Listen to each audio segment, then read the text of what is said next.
I have a term that I use in my various reviews of games, movies, books, etc., where I call some products review proof, and I use it to describe the kind of media you'd look at and ask, how does this have such a high review score?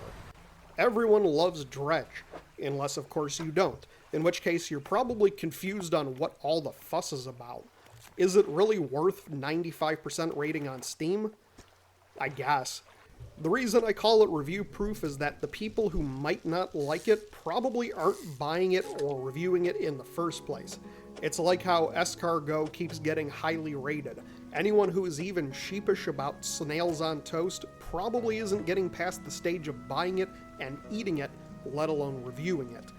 Not that I'm saying the things that fall into this category are necessarily bad, it's just that the reviews can be colored because it's people who are already inclined to enjoy it to begin with.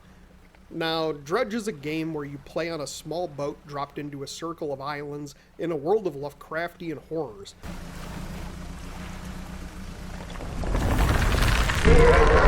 Primarily it's a game about fishing, and more primarily it's a game about inventory management, and maintaining composure as the game randomly and repeatedly kicks you in the head. The story involves you going around to each set of islands, doing specific quests, and obtaining a set of relics so a guy you just met can resurrect his girlfriend, and certainly nothing more insidious than that. No siree, not in a Lovecraft story. I actually enjoyed the stories. Each island serves as a subplot with you helping the main character, doing some side quests, and ultimately getting your relic and bringing it back. One island has you reconciling two brothers who fell apart, while another involves assisting a downed airman and avenging his fallen pilots by taking the fight to the beast yourself. Each island has a purpose and a story that feels unique, not to mention its own gameplay quirks, and one that extends past the main area quest, giving you reasons to go back, like for buying explosives. One aspect that Dredge really excels in is the atmosphere. Yeah, it's not the highest fidelity of graphics, but the game bleeds a feeling of dread that never really goes away no matter how much you upgrade your ship. You won't be mounting a cannon on your boat, so there's no way to fight back against the eldritch horrors that haunt you at night, and you're stuck running away. You do obtain certain powers that let you repel enemies over time, but again, you're not going to be bombing any Cthulhu-esque monsters.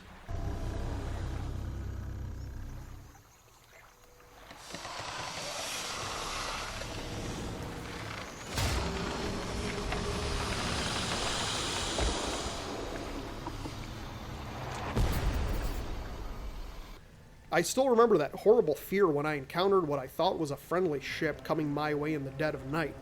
Spoiler alert, it wasn't. It's a game that's all about exploration. You talk to the locals, find notes about the weird things going on, unearth strange fish that allude to the warped reality you're currently stuck in, and more. You're rewarded heavily for doing things like exploring and finding upgrade materials for your ship, which you're definitely going to need going into the later parts of the game as fish get bigger and there's more stuff to haul around. Your ship is a grid with fish and ship parts requiring space. Upgrade your ship for more cargo space and more space devoted to ship parts, and you'll be able to sail faster, catch more stuff, and carry more things from dock to dock. You do need to keep an eye on the clock as your fish slowly rot, making it less valuable when you sell it. Whenever you take damage, you can lose items overboard at random, which also loses inventory space until you fix the boat. The longer you play without sleeping, the more your character panics and hallucinates, usually ending with you damaging your ship. That being said, the game isn't all positives. Remember when I said that Dredge tends to kick you in the head repeatedly? Well, the game likes to stick you in situations where you just kinda have to take the punishment, and occasionally that's over and over in a small span of time.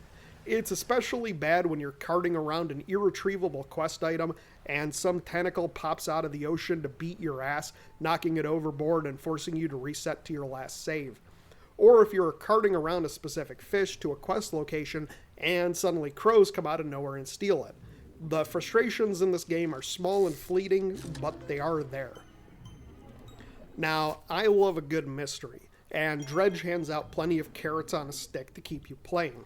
Come into a new area and find a shipwreck only to discover a ripped piece of paper and its cargo? Map hunting time. If you're not into the atmosphere and the world the game lays down, you might not find much of an interest in Dredge as a game. Unless, of course, you really like the idea of playing an immersive sim fishing game.